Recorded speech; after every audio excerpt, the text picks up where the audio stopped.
Agricultura BR começa com destaque para a soja principalmente na referência internacional, soja em Chicago, porque há vários cenários, né, várias situações que mostram um momento de pressão negativa. Primeiro, a qualidade das lavouras norte-americanas, que mesmo que na segunda-feira tenha sido mostrado a queda de 1 ponto percentual na qualidade, elas continuam muito boas, né? A dimensão de safras em boas condições é mais elevada do que nós temos historicamente, falando ali a respeito da região.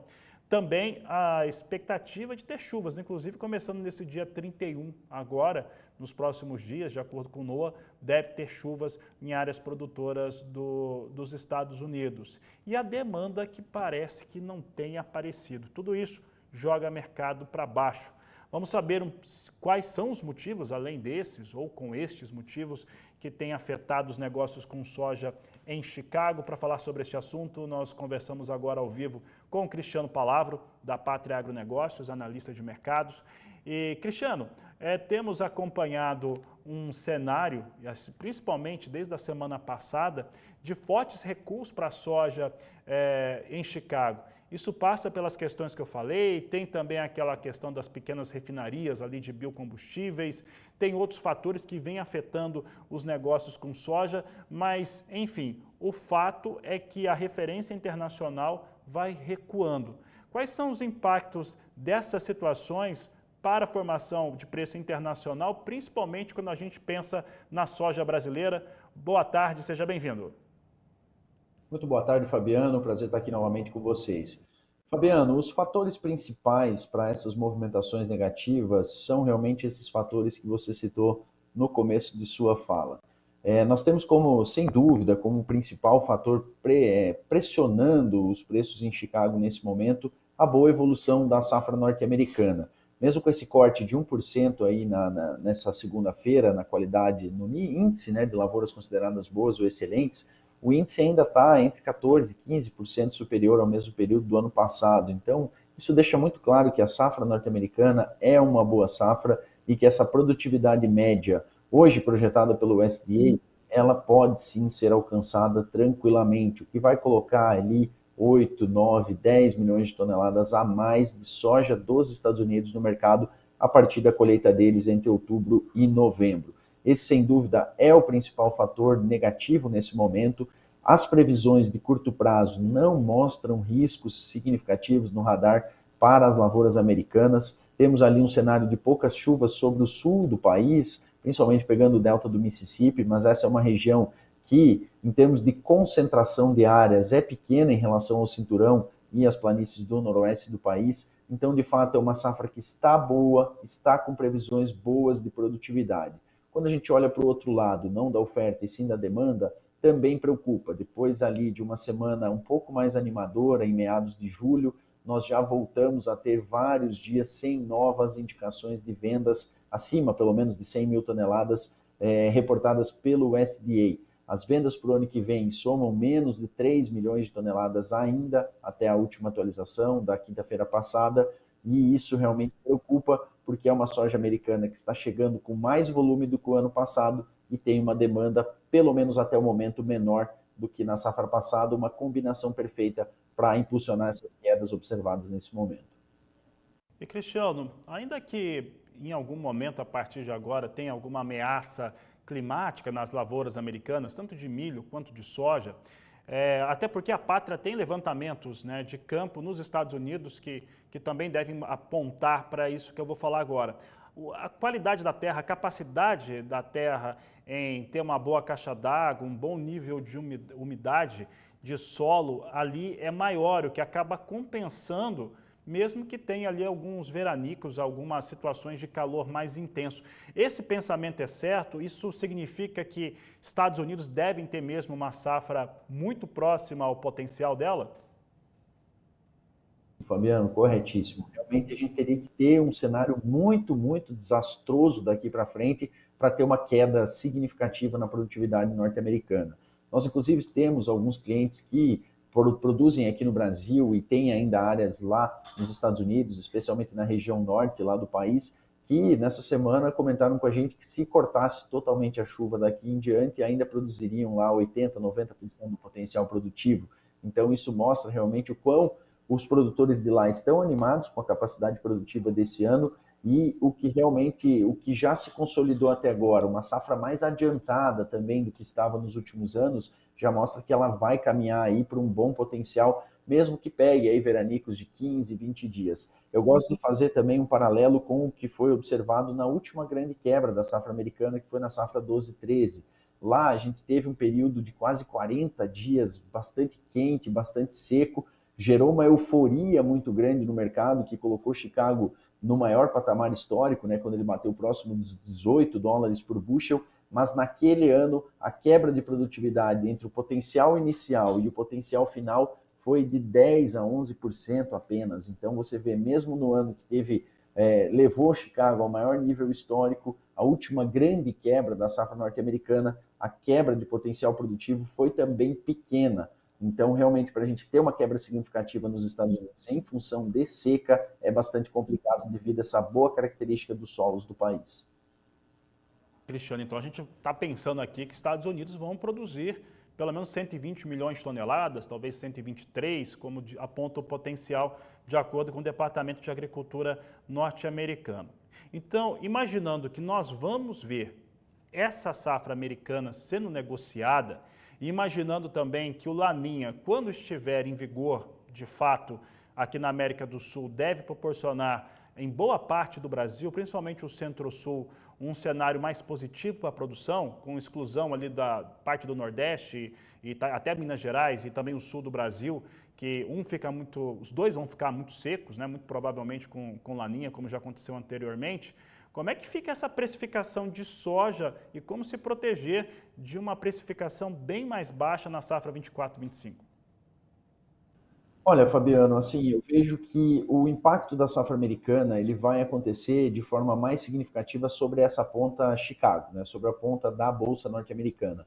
Quando a safra brasileira se estabilizar e se realmente tiver um bom potencial produtivo, além de um impacto que certamente acontece em Chicago, me preocupa também como será a sinalização para os prêmios, né? Hoje nós temos prêmios que se aproximaram de zero ali para os primeiros meses de 2025, voltaram a recuar um pouco nos últimos dias, voltaram a oscilar ali nas casas negativas, porém sem grande intensidade.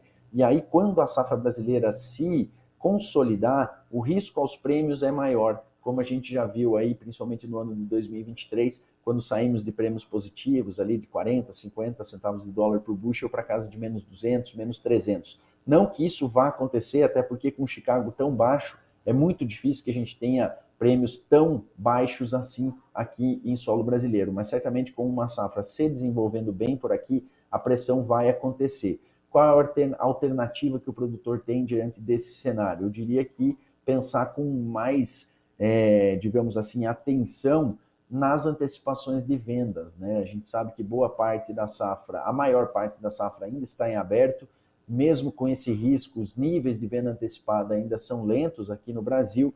Então, a alternativa que o produtor tem, pelo menos para cobrir custos, uma parte do potencial produtivo dele, seria avançar com vendas quando existem janelas de oportunidade, como vivemos já há poucos dias aí, o mercado estava bem melhor do que está hoje. Tivemos oportunidades que vêm de câmbio, tivemos oportunidades que vieram no próprio Chicago, com algumas altas nos últimos, há 15 dias atrás, por exemplo. Então, é aproveitar essas oportunidades para ir se protegendo um pouco mais, pensar de uma forma um pouco mais conservadora em relação ao potencial de preços para esse ano, para ir se protegendo aos poucos e construindo uma média para o ano que vem.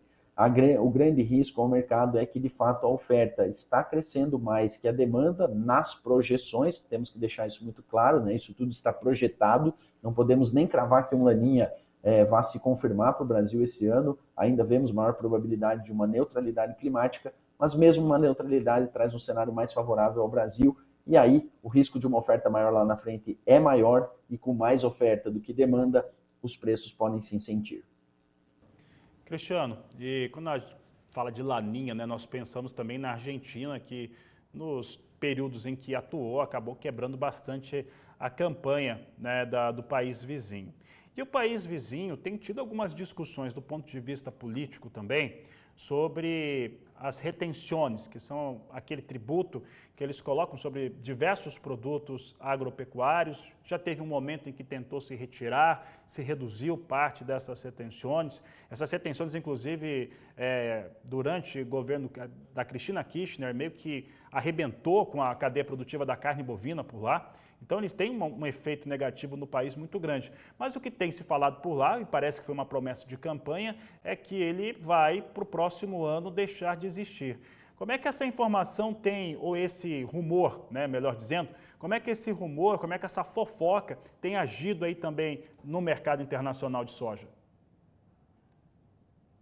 Tem que ser monitorado de perto, viu, Fabiano? Porque, de fato, ele é negativo quando se pensa em preços aqui no Brasil e quando se pensa em preços até em Chicago. Todo o cenário favorável que você traz para uma das origens de soja e que a tornam mais competitivas, como será o caso argentino, caso realmente o governo consiga reduzir ou eliminar as retenções, ela vai tornar esse país mais competitivo nas vendas para exportação. O impacto para a soja grão ele vai acontecer, porém um impacto limitado, não limitado pela retenção em si, mas um impacto limitado pela capacidade da Argentina em atingir o mercado global de grão de soja, né? Vai ser um impacto muito maior, por exemplo, para o farelo e para o óleo. E para um outro produto super importante aqui para nós também, que é o milho, né? A Argentina é um grande exportador de milho, apesar de ter uma produção de menos da metade do que o Brasil produz, é uma região de pouco consumo, né? Então, se eles produzem lá seus 50, 55 milhões, consomem apenas 15, então eles são grandes exportadores. Se a gente colocar esse milho argentino com mais competitividade no mercado, isso vai afetar as cotações lá em Chicago, isso pode sim afetar os preços aqui no Brasil.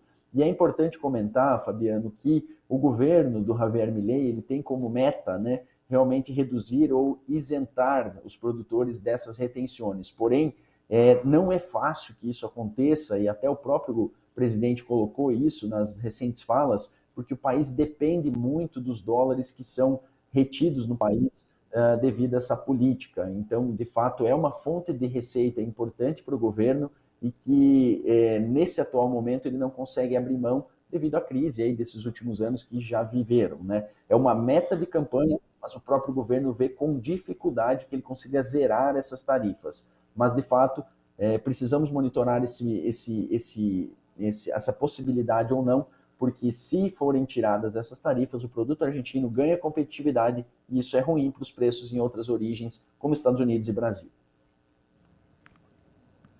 Cristiano, e tudo isso que a gente tem conversado e está conversando agora, ele ocorre também durante um momento diferente sobre a decisão da economia e da política internacional. Quando eu falo política internacional, falo principalmente de Estados Unidos, com uma provável eleição do Donald Trump. Creio até que ela era mais sólida, né, essa eleição do Donald Trump, quando o adversário era Joe Biden. Agora o cenário ficou um pouco mais nebuloso sobre esse aspecto, mas ainda Donald Trump, pelo menos entre os delegados lá nos Estados Unidos, parece que é o favorito ainda para ser eleito. Um outro aspecto é como que o cenário do mercado financeiro tem se comportado. Hoje, por exemplo, o Japão subiu, né? A gente viu o Japão subindo a sua taxa de juros de 0,10% para 0,25%. Hoje ainda nós temos divulgação de taxa de juros nos Estados Unidos, expectativa de manutenção, e aqui no Brasil também uma expectativa de manutenção, mas vindo ali junto principalmente aqui no Brasil, um cenário falando que a coisa não está boa sobre vários aspectos, principalmente em relação ao custo fiscal, ao gasto fiscal aqui no Brasil. Como é que esses fatores acabam por influenciar, tanto no ponto positivo quanto negativo, o mercado de soja e milho? Olha, Fabiano, eu vejo que hoje os juros e toda a composição dos juros lá nos Estados Unidos, aqui no Brasil, em outras partes do mundo, e a relação que eles têm com o nosso câmbio, o primeiro ponto é que o mercado tem olhado mais, quando na formação do câmbio, para os nossos fatores internos e fiscais do que para a política monetária que se refere na taxa de juros. Então eu vejo que hoje o fator fiscal ele é muito mais importante para a formação do câmbio aqui no Brasil do que o fator monetário que se reflete na taxa de juros. Seria de se pensar que o Brasil realmente vai manter essa Selic nos níveis atuais hoje e que tenha grandes dificuldades para reduzir a Selic, pelo menos até o final do ano, enquanto o mandato do Campos Neto permaneça presente. Nos Estados Unidos, eu ainda sou um tanto quanto cético com a mensagem que o Banco Central americano vai trazer hoje no seu comunicado, que é até mais importante do que a taxa em si. Acho que todo mundo já espera essa manutenção hoje, mas está muito aguardando o que ele vai sinalizar para frente. Os dados de emprego, dados de alguns setores dos Estados Unidos ainda seguem mostrando resiliência econômica no país, e isso pode gerar com que o Fed venha com esses termos genéricos de novo, de que vai acompanhar a curva da inflação, vai acompanhar a curva de empregos e renda nos Estados Unidos, e isso pode gerar um sentimento de que essas apostas, que em setembro a taxa vai ser reduzida, elas percam força, e aí isso seja jogado mais para o final do ano, o que seria mais um ponto positivo para o câmbio. Então eu vejo que hoje a questão monetária ela fica um pouco em segundo plano frente à questão fiscal brasileira, mas a própria questão monetária, a definição de juros, na minha visão, ainda assim impede com que a taxa de juros, a taxa de câmbio caia consistentemente aqui no Brasil. Na nossa visão, na visão da pátria, o câmbio deve se manter alto, ainda elevado, e isso, de certa forma, é uma salvaguarda para o nosso mercado de soja, para os preços da soja aqui no Brasil.